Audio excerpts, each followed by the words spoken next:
Good evening. This is a special true crime episode of West Virginia Uncommonplace.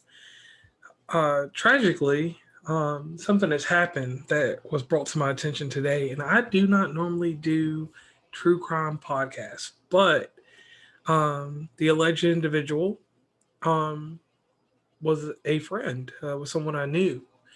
And this headline reads, "The house will be bloody when you get home."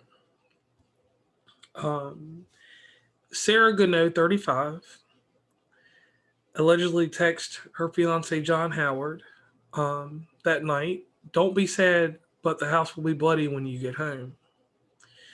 Howard raced home on Monday and found the warrant of blood as well as two children who were both disemboweled, a 10-month-old child and an 8-year-old.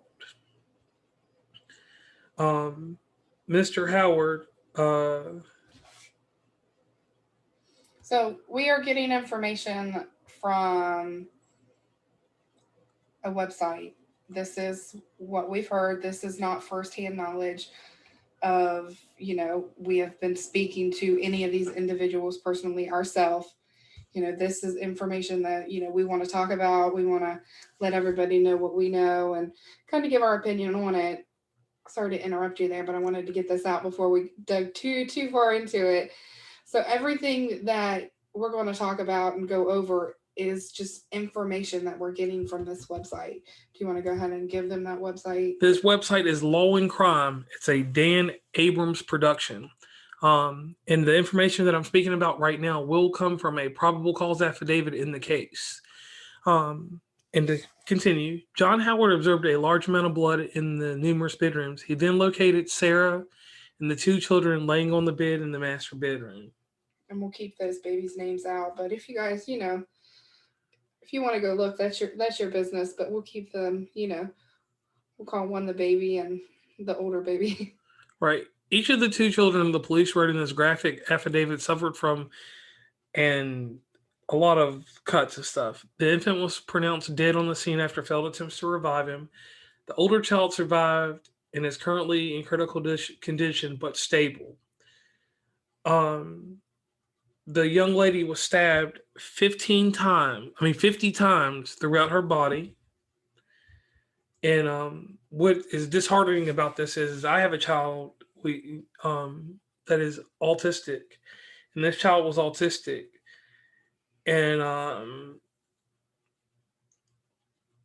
domestic type incidents had happened in this household for quite a bit of times, according to the Newport News Police. And Miss Goodnow Sarah had suffered superficial stab wounds when the authorities arrived, as well as one bite mark to her right forearm. She allegedly told the police that the latter was due to her daughter biting her in an attempt to get free. After a medical clearance, she's being held in a facility in Virginia. Post Miranda rights, she admitted to stabbing her two children multiple times with a knife. She had bruising to her arm and right arm that she stated was caused by hammering the knife during the stabbing. According to the Hampton Roads Daily Press, the knife in question was a pocket knife with a 2.5-inch blade. And the thing about this is that this is kind of crazy. All of it's crazy. Miss Goodnow was arraigned on Wednesday and was charged with a count of second-degree murder, 2 counts of felony child abuse, 2 counts of stabbing and a commission of a felony, and 1 count of aggravated malicious wounding. A motion in the killing and maiming has yet to be established, a motive, but speculation turns to the alleged practices of a cult. Not going to go into details about what the neighbor said or anything. I'm just going from my own and this is really wild, my own personal experience in dealing with this individual over 12 years ago. We were close friends. The nature of everything that went on, it's sad. It kind of fits a description. And there was an incident prior. There was another child that was lost somewhere in this mix. And not to speculate that with this, but it's kind of eerie. Right. that there was a loss prior to any of this. So did they ever say anything, or is it just It's just accidental? accidental. So with the accidental stuff like that, you kind of get thrown a certain way. And where this kind of like hit home is because like this whole pandemic deal, Mm-hmm. people are at home. You have single parents. You have a parent with a spouse. You have two individuals in a house, and I always like to check on my friends, and I check on everybody as much as I can. With the type of job that I do, I stay fairly busy. But what really touched me about this one was that this was somebody that I was in relative contact with at least 4 or 5 times a year, Right. and to me, it's just our fragile people are our strongest people. The people that put on this tough exterior and act like nothing's bothering them, or they make people laugh, or they're not, they're the ones that people don't worry about. And those are the people that I think that people should worry about, because it's not the people that outcry their emotions. The people that outcry our emotions, we should champion in this type of society that we live in nowadays. But we don't. We consider them weak, and we consider these people with these pseudonyms or these falsehoods of, oh, I'm strong, I'm brave, I'm Ford tough, I'm Chevy tough, whatever. You know, we champion these people, and then these people are the ones that go out here and have all this activity and all this other stuff that's going on. Um, and to me, it's just like, this is like really just, it just bothers me so bad to my soul. I found out this news at 4 o'clock this morning, on May 14th. Um, the mother of my child sent me this information. I didn't get her information necessarily until I looked at the message, but it's crazy. It popped up on my news feed on my phone when I just turned on Facebook, because I always go to my news around lunchtime because that's just something naturally I do. You know, we all do things on our Mm-hmm. break like that. And it's baffling to me. Stacy, our awesome co-host, is doing this with me. What are your feelings on this? I don't know. I think it's crazy. I don't have kids myself, so I can't necessarily sit there and say, you know, I would do it this way, I would do it that way, because everybody's in different situations whenever it's actually your child. But at the same time, I don't have kids, so I'm 32 years old, and you have their situations. But I can tell you, I would never want to hurt my child in any type of way like that from where I'm sitting now. Like I said, every situation is different when you're actually in the situation. But it makes me wonder, what was she going through? What was so hard that she had trouble with wanting to do something like this? Did she have like mental issues that she needed help with? She was just afraid to reach out to somebody, and it makes me wonder, what was wrong with her.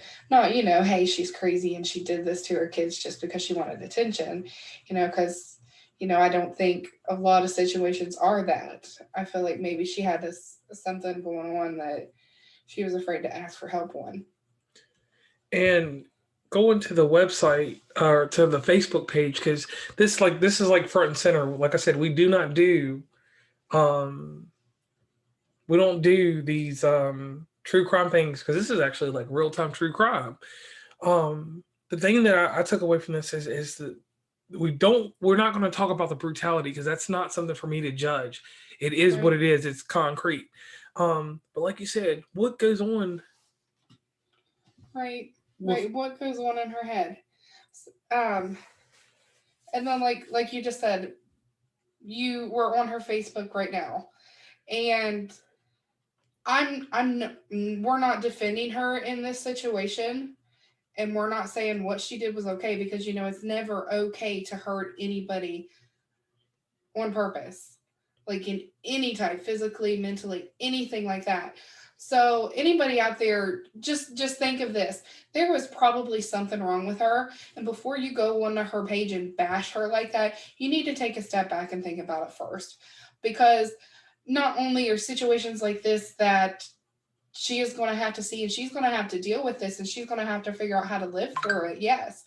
But there's also, you know, what if somebody gets on there? Like, what if her oldest child, you know, later on down the road is scrolling through some of this stuff? Like, just be very cautious of what you're putting out there, because like I'm reading this one right here and I'm just like, wow. Right. And the other thing is for the oldest child, the surviving child, we'll say, Yes. the hard thing about this is that, you know, at some point she's going to have questions. And I think my heart went out the most to her because the suffering and everything that she went through, she has to live with the fact that her own mother tried to take her life. Right. And what injustice has become of this young child now? This child has every right to not thrive now Right. and become a product of her own environment, which I hope she does not. Right. And just to me, it's just crazy because in no one's here, she was a very upbeat person, but she was another one of those semicolons. And the way that I deal with people, I think I go a way step too far and beyond with how I try to talk to people about their mental health. And even with this podcast, that's something that I dig very deep into, and we've dug very deep into with people. I try to like check about your mental status. I don't care how you're doing financially, but your mental status. And it just to me, it seems like where was the support system? Right. Because she was the support system to so many other people that I know. And just like you said, what happened on that day? And, you know, I really feel bad for the father of the younger child because he rushed home trying to figure things out. Right. And, you know, what kind of life is he going to have to lead now? What's going to, you know, who's there to comfort him? Who's to Right. save him from being out of control now? Right. You know? So, the last bit that I just want to talk about to people is just once again this fragileness inside these strong people. Please take care of your own, even if it doesn't take that much time. I have a 15-minute break every day in my life at work. I will contact someone out the blue just to check on them, Right. and I have no intentions of why I do it. I just do it because sometimes I'm like, man, I ain't heard from this person in a while. Let me see how they're doing in life. You know, people need that little bit of upliftingness. And I know that may not be a word, but I'm going to use it anyway. People need to be uplifted sometimes. And just a minor look at someone, I always talk about the word intimacy.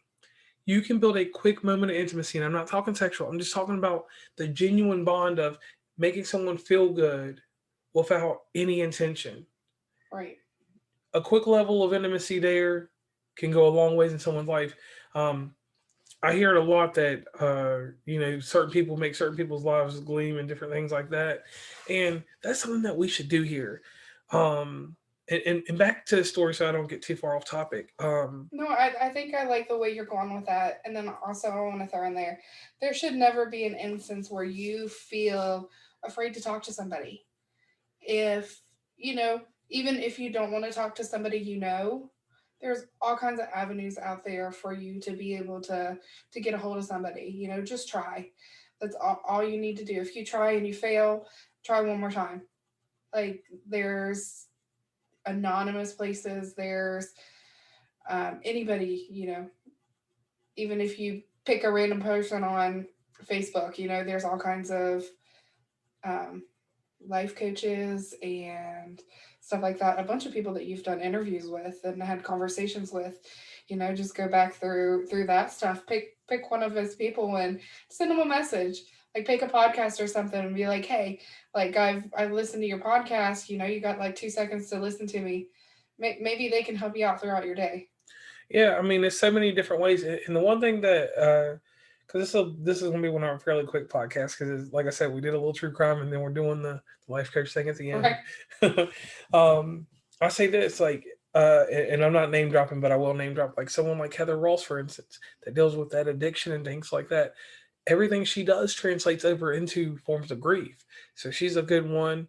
And there's always kind of people that will listen. I don't know a stranger. That was the Right. way I was raised. in good old Virginia, and it translates here to West Virginia too, because people here, we don't know strangers. Even if I just met you 5 minutes, I've known you for 32 years Right. in 4 months. And the thing that just bothers me about this whole situation is this was someone that is a cosplay person, someone that's very active in our community, a video gamer, and on that tip with you video gamers and people that are hobbyists, you all need to unite on a stronger front with each other. It should go more than beyond the games and the cosplay. You know, I just say this to everybody: check on everybody's mental status. Right. I have coworkers, I have a girlfriend, I have this person and that person that is in my life, but I will ask them, "Hey, how are you doing? What's going on with you?" And I will directly, no indirectness, I will be like, "How's your mental status?" I will sit there right in front of you. Right. I'll hit you with the dirty gleam and throw the green eye over here and then throw the blue green eye over here, and I will look right in your face and be like, "Hey, are you okay?" Right. And if you lie to me or whatever, you can feed me whatever you want to, just long as you're getting out what you need to so that you can go through your day. So I champion that, and I tell everybody you should do that for people. Right. It takes 2 seconds to listen, and with this whole COVID-19 thing and people were trapped inside, you know, as an adult, I have a son, and I know what it's like to be alone with him and have no one to talk to. But when I got into periods where I got dark, not about my child, but just about life and things, I found someone to talk to, even if it was just going to the store, getting a French vanilla coffee and talking 3 words to someone. It might have brightened my day and it might have warped my future later on down the road. So, with these type of things, you have to be cautious of the impression you put on people because we're responsible for our actions and that person is responsible for how receptive they are, but we are responsible also of how we represent ourselves in a perception.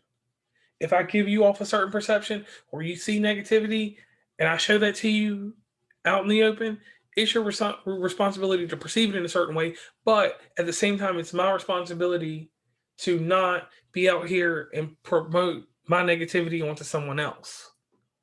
That's where some things differ with people. I don't believe that you should promote your negativity on someone else, and the, still in the same vein, vent. That's what air ventilation systems were built for. They teach you let all that hot air out. Right. Right. And I'm the type of person where at first I would keep everything inside, and it didn't work. And now I'm to the point, and I guess it kind of helps with, who you talk to. There are certain people out there that you can, like, I'm comfortable with you. I want to tell you how I'm feeling. I want to tell you all the bad stuff, the crappy day if I had one, and everybody that made me mad. The man in the semi truck that came right up on my butt and you know scared the crap out of me because I have that Final Fantasy, or not Final Fantasy, Final Destination thought going through my head, and I think I think I'm gonna die or something. So, like, whether it's something like that or something funny. I saw this dog chasing a squirrel. Find you someone that you can tell stuff like that to. It doesn't always have to be bad. It could be stuff, and like, everybody's entitled to their own opinions too. It's just, please remember how you speak to people. Like, no matter whatever you write on somebody's wall, or you send in a message or anything like that, that's permanent. That's always going to be there. You don't know the situation. Like, think about it, sit back, write it down on a piece of paper and burn it if you can't keep your mouth shut.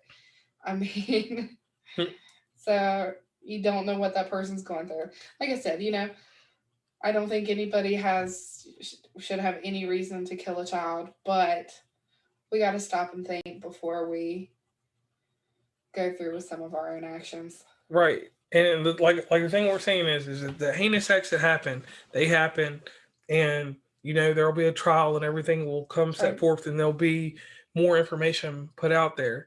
But um, the main thing that I'm just trying to get across is that somebody should have took time with her. Right. Um, and even if you're one of those people that's not built with strong intuition, man, there's always signs that are obvious. Right. You can see a lot of things, and in this day and age, we just don't take the time to do that. Well, not a lot of people take the time to do that. I try to do that with everybody that comes across my realm, and sometimes that's another podcast for another day.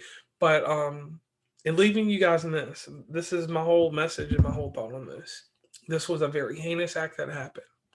She will be tried, judged in the Commonwealth of Virginia. She will be tried, judged, and sentenced by the living child. My opinion, your opinion will always garner some type of stigma because this was a mother that was not necessarily single, or she could be single because you never know how the raising takes place. But uh, the stigma here is that the mental health was overlooked, and it seems like like they said in the information that was brought forth by the publishing that we spoke about earlier, there were domestic incidents prior. Right. So you know, just someone should intervene. Someone should have intervened. And I hope the child that's in heaven receives the blessing that that child deserves. And I hope that its memory gets the blessing that it deserves. And that's not on any type of religious thing. That's just me stating that I hope that all was well with that child's spirit. Because I am spiritual, I will say that. And that the young child that is alive can get through the grief, can get through the anguish, and can get through the hurt. Never get through the anger because the anger is going to stick. Right. Because she or that person, I'm sorry, has that right to be angry. Right. And that person has the right to need answers and questions. Right. And basically, that's it. It's just that simple. It's a rough situation. That's a really rough situation.